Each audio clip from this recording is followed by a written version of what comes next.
At this stage in the game, the days are flying by. Now, a lot of time is going into writing and developing my act, but I still need help. So the Australian Institute of Magic runs a monthly workshop where you can take your ideas that you're working on and brainstorm them with other magicians. Here I am talking the other magicians through my act and getting feedback and tips. Now, I can't really share any of the audio from this section because it would literally give away the act. However, with that being said, this was a very helpful session and I took a lot from it.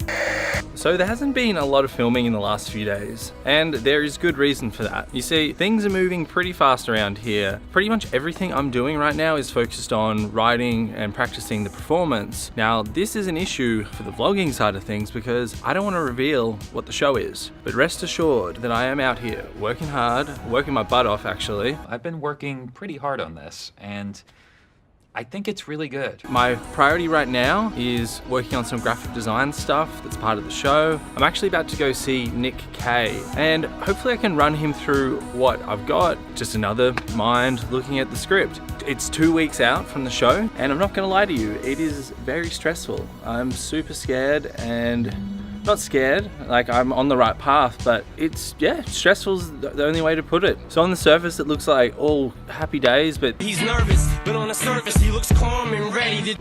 it's hard. Writing a full 15-minute show requires a lot of brain power and focus, and because I'm trying to do it in such a short period of time, it's pretty stressful and draining. But at the same time, I'm really happy with where I'm at. I just gotta keep pushing and push to the finish line. We are really damn close. So Nick and I worked through the act and he had some really solid advice and tips for the show. In light of everything we just spoke about and going through the whole act and all of that jazz, and I want you to give it to me like super straight, I don't want you to sugarcoat this. How are we looking? We're 2 weeks out, like for real. I think we look great.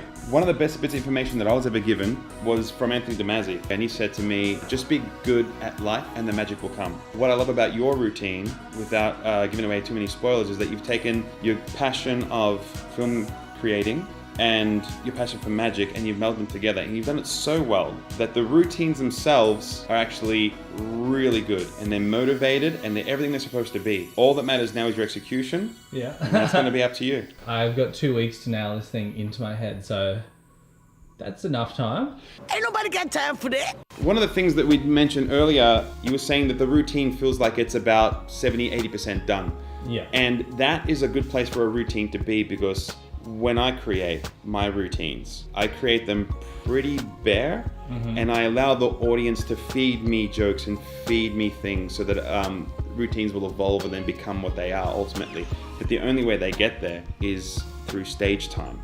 And so this is your very first one, and you've got so much meat on what was originally just a skeleton of an idea. And a couple of things were missing from the routine when you first presented it to me. Like there was a few motivations that were lacking, and some reveals and presentations that weren't all that strong, but we've polished them. What was really cool about your script is that you've worked on like 5 or 6 versions of it, which is great, because with anything that I create, whether it be a script or a routine, it normally takes about 7. Number 7 will be maybe after your first performance. Is my point.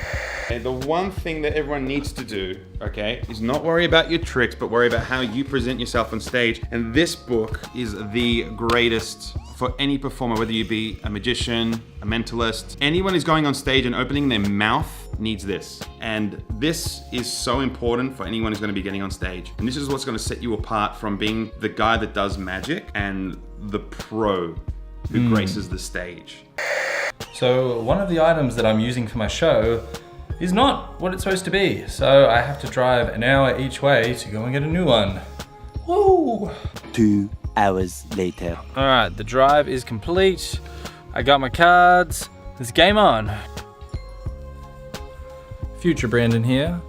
Now, I just wanted to interject and say the reason I'm including this clip is because this is just one of many examples of times that I've just had to run around and all the things that are going on behind the scenes that aren't necessarily worth showing in the vlogs, but take a lot of work and take a lot of time. This is just a way of illustrating how much work and effort is going into this show. Yeah, I've been really busy. Like, it's just 3 hours of doing work. 3 hours of looking at baby guns. It only makes sense that I pay Lee Cohen a visit and run her through my magic show.